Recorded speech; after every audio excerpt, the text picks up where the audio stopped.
A formalização de grandes investimentos para a Bahia e avanços em acordos com empresas chinesas para instalação e continuidade de empreendimentos aqui no estado. São alguns dos resultados da visita de Jerônimo Rodrigues à China, nesta que foi sua primeira missão internacional como governador da Bahia. E ao lado dele esteve também o secretário de Desenvolvimento Econômico do estado, Ângelo Almeida, com quem a gente conversa agora aqui no Issa Bahia. Nosso convidado presente conosco aqui no estúdio da Tarde FM. Seja bem-vindo. Bom dia, secretário. Tudo bom? Bom dia, Jefferson. Bom dia, Ernesto Marques. Bom dia a toda a equipe da bancada aqui do Isso é Bahia. Um bom dia especial aos ouvintes e às ouvintes. Quero mais uma vez agradecer o convite de vocês, a oportunidade de estar aqui dialogando com o povo da Bahia, em nome do desenvolvimento do nosso estado. Pois é, a gente conversava aqui rapidamente nos bastidores antes de iniciar essa conversa no ar.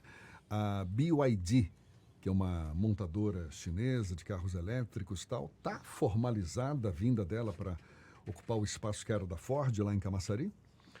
O entendimento com a BYD ele já se dá desde lá de trás, né, através do governo Rui Costa. Eu diria que houve uma intensificação bastante, eu diria, relevante, a presença do governador Jerônimo Rodrigues liderando a missão da Bahia.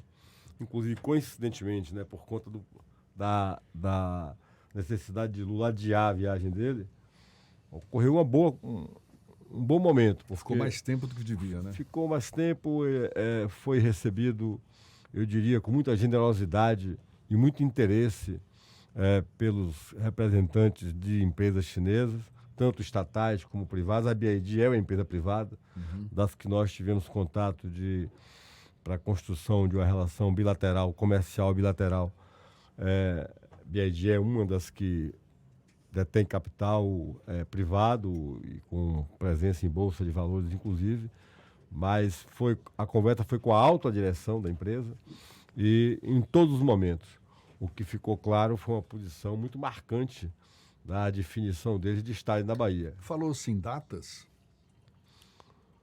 Eu diria que já tivemos, estamos bem perto. O que está hoje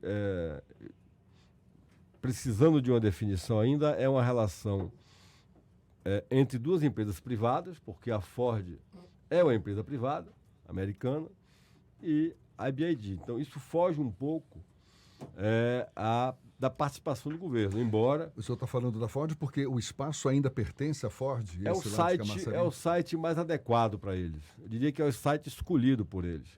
E as negociações estão sendo intensificadas. Ainda que o governador Jerônimo já tenha dado sinais claro, de que há uma possibilidade de encontrar uma outra área, caso não avance as negociações com a Ford, ou até de desapropriação da área da Ford. Mas até aqui o debate vem se dando na relação, diria que amigável, e numa relação onde a Ford já sinaliza, inclusive, através da matriz da Ford americana, digamos assim, de pactuar a negociação, e assim que ela seja fechada, deverá estar sendo anunciado o início das obras. Ou seja, a gente vai ter uma história diferente da que aconteceu com a Jack Motors, que a gente chegou a enterrar a pedra fundamental, um carro foi enterrado no local simbolicamente, ficou todo mundo na expectativa muito grande da vinda de mais uma montadora. Na época ainda a Ford estava aqui. Agora a gente já pode ter como concreto, uma questão de tempo, essa negociação com a Ford, mas a montadora chinesa vai finalmente se instalar na Bahia. Com certeza, Ernesto. Não tenho nenhuma dúvida disso. O pessoal da oposição já faz a intriga, dizendo que não, é de novo, tem a mesma conversa, não traz nada de novo. Qual é a resposta do secretário para... Eu lamento que baianos e baianas, diria que protagonistas da política, que devem estar pensando no bem-estar, no desenvolvimento do estado da Bahia, estejam, eu diria, tão pessimistas, né? Com essa visão tão pessimista e, sinceramente, mais uma vez, eu acredito que vão quebrar a cara. O governador Jerônimo nem bem chegou da China, foi direto para Brasília, desceu ontem, foi fazer o lançamento da micareta em Feira de Santana e já estava na imprensa, a fala de autoridades baianas, né, de políticas da área, de algumas áreas, de um pessimismo que causa estranheza. Não há como se cobrar o que é que Jerônimo trouxe se ele malmente acabou de descer no estado da Bahia.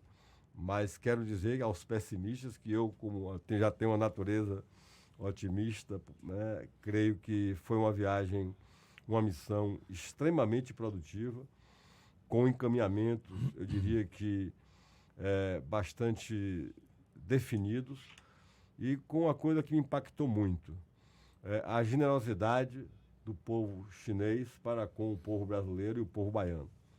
Eu fiquei muito impactado com isso. O chinês dialoga e gosta de dialogar olhando nos olhos. Foi isso que o governador Jerônimo fez lá. Eu tive a oportunidade, eu cheguei alguns dias antes, mas daqui eu mantive alguns contatos para colher informações. E com os que eu falei para saber qual foi o rescaldo, o que é que ficou, todos foram unânimes em dizer que os CEOs, presidentes, vice-presidentes das grandes companhias chinesas, estatais e também privadas, ficaram muito empolgados e muito satisfeitos com o diálogo, com o debate, com os entendimentos feitos, sobretudo com a firmeza com que o governador Jerônimo se comportou em todas as negociações, em todas as mesas que nós sentamos. Secretário, claro, a Ford deixou um vazio muito grande em termos de empregos, de arrecadação e também no imaginário nosso, né, que é um pouco de fetiche ter uma montadora de carros, fora o impacto econômico que naturalmente gera. Mas o fato de a gente estar falando aqui sobre a vinda de uma fábrica de carros elétricos, o que isso significa como indutor de uma política de inovação, etc. Porque aqui para os nossos ouvintes e principalmente para os motoristas de táxi, de aplicativos, muitos são ouvintes nossos, acompanham aqui o Isso é Bahia. A partir de 2030 e poucos, na metade da próxima década, já não se vai fabricar mais carro com motor a combustível. O que significa para nós essa possibilidade em se configurando? O senhor está garantindo que vem, mas a chegada de uma indústria de carros elétricos nesse momento? Significa muito.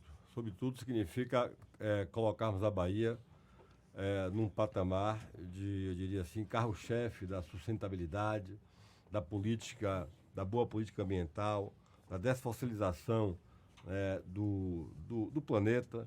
Nós estamos assumindo esse protagonismo. Não é à toa que empresas chinesas, que eu diria que a China é o país que nos últimos 10 anos mais assim, avançou no combate à poluição. A poluição, no combate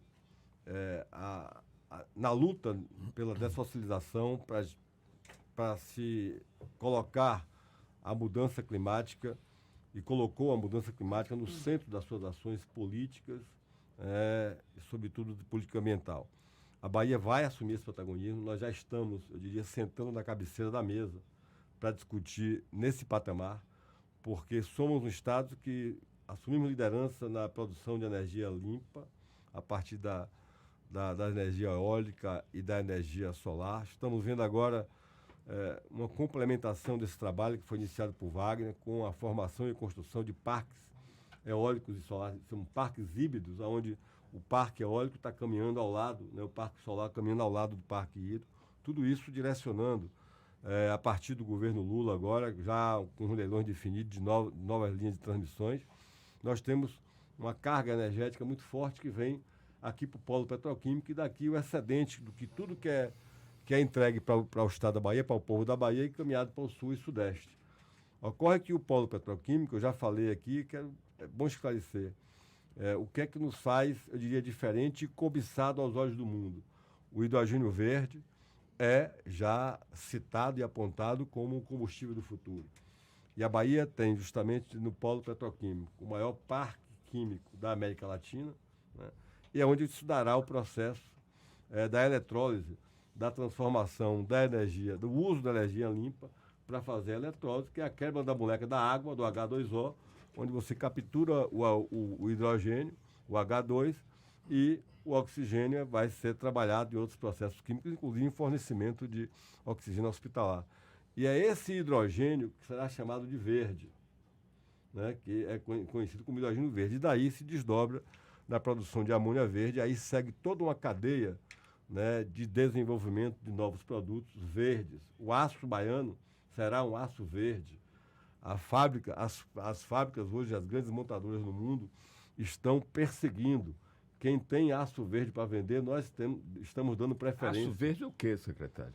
Aço verde é o processo de pegar o minério, transformar, né, no ferro, no aço, usando Energia a limpa. matriz da energia limpa. E nós já estamos fazendo isso, inclusive aqui. A Ferbasa fornece aço verde hoje para a fabricação de motores da Toyota, no Japão. Então, são sinais, né? Além disso, nós temos aqui, nesse exato momento, alguns sinais evidentes de que a Bahia é protagonista nesse processo na América Latina e no mundo. A maior fábrica de pás eólicas, a líder global hoje, é uma empresa chinesa chamada Sinoma Blade. A Sinoma produz toda a pá eólica consumida no mundo, cerca de 30% é produzida pela Sinoma. E pela primeira vez, é da China, e pela primeira vez, essa indústria chinesa, ela sai do território chinês e escolhe, né, o território baiano para montar a sua planta industrial. Além dela, a Goldwind, que é uma das líderes globais também em produção de aerogeradores. Pela primeira vez também sai da China, está vindo implantar uma fábrica na Bahia. Aí são sinais evidentes de que os pessimistas podem começar a ficar calvos, porque a Bahia está avançando e vai avançar muito mais. A gente está conversando aqui com o secretário de Desenvolvimento Econômico da Bahia, Ângelo Almeida. Duas outras frentes que certamente foram tratadas nessa visita à China. O VLT do subúrbio e a ponte Salvador-Itaparica, que tem também dedo lá, o investimento dos chineses. O que se espera ou foi definido de concreto para o avanço das obras do VLT e para a ponte Salvador-Itaparica sair do papel? O VLT também está sendo contrato para a construção do VLT, também é com a BID. A BID, além de ser a provável, né, a nova fábrica de automóveis que nós teremos aqui, também de caminhões e ônibus elétricos, deverá ser a empresa que vai tocar o VLT. As negociações com o governador Jerônimo e a alta direção da BID, eu posso assegurar que avançou muito nessa perspectiva. O que nós estamos passando é um pouco de desequilíbrio nos contratos que foram firmados anteriormente. Isso serve também para a ponte. As 3 empresas estatais chinesas que compõem o consórcio da ponte Salvador-Itaparica, a CCCC, que detém 50% desse consórcio, CR20, que detém 28%, e a CRCC, que detém 22%, pactuaram um contrato e firmaram esse contrato baseado numa taxa Selic de 4%. Que não é mais. Nós estamos hoje com 13,5%, ou seja, quase 14%, ou seja, cerca de 10% a mais, e isso gerou um desequilíbrio. E está na lei da estatal chinesa. Ela não pode fazer investimentos em países ou regiões aonde a taxa de retorno, né, seja da sua operação, seja menor do que o juro praticado, né, naquele país, naquele território, durante com a previsibilidade de 10 anos. Mas então, aí vai ficar na dependência de diminuir a taxa Selic aqui no Brasil? Não, aí é que está. Aí eu digo onde a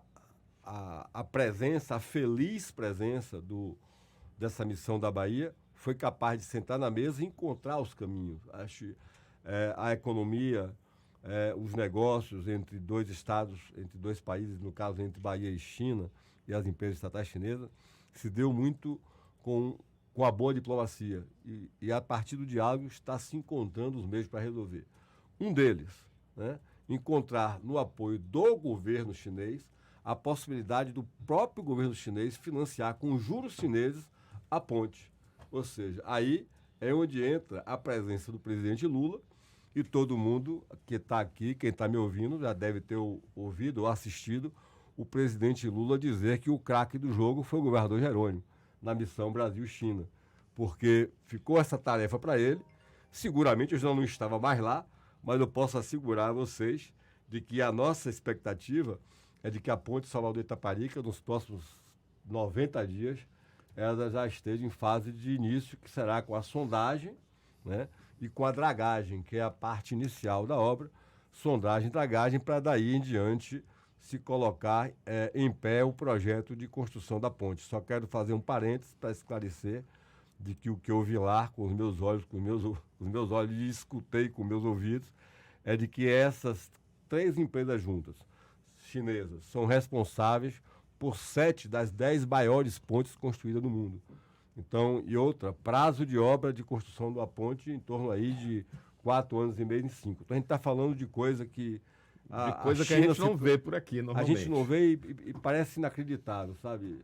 Quando a gente chega lá, minha primeira visita à China, e quando a gente chega lá, é impressionante o que nós vimos do povo chinês com a força da sua disciplina, né, da sua generosidade, e da preocupação com a questão da sustentabilidade e do cuidado com o meio ambiente, conseguiram fazer em tão pouco tempo. Já que o senhor citou Lula, e para a gente encerrar, secretário, como é que o senhor está avaliando as críticas que surgiram depois dessa visita? Não falo nem tanto do governador Jerônimo, mas da visita do Brasil à China, que depois de declarações de Lula se alinhando mais à Rússia, à própria China, em detrimento, conforme as críticas, né, de uma relação com os Estados Unidos, o que pode resultar? Economicamente, a gente vê aí várias frentes, não é, surgindo, mas politicamente, o que o senhor acha que essa visita do presidente Lula à China pode resultar também na relação dele com outros países, no caso Estados Unidos, países da Europa, que estão alinhados mais com a, digamos, ideologia ocidental? Eu não sei se eu devo falar como secretário de Estado da Bahia ou como cidadão. Eu vou pedir licença ao meu governador para falar como cidadão. Eu, quando vereador, eu tive a oportunidade de ver uma embaixadora da Argentina na capital de Buenos Aires, num evento público, dizer que nós, a América Latina e, sobretudo, o Brasil, deveríamos nos resumir a nossa tarefa de produzir commodities, de produzir alimentos. Quando isso não cabe, né, a nós brasileiros, não cabe a nós aceitarmos, né, essa tarefa. Se os Estados Unidos pensam que podem, né, nos colocar e querer nos manter como quintal dos Estados Unidos, com Lula eles estão enganados. E nós temos traumas disso, nós temos, sabemos o quanto houve de influência dos Estados Unidos, inclusive, na deposição, na cassação da presidente Dilma.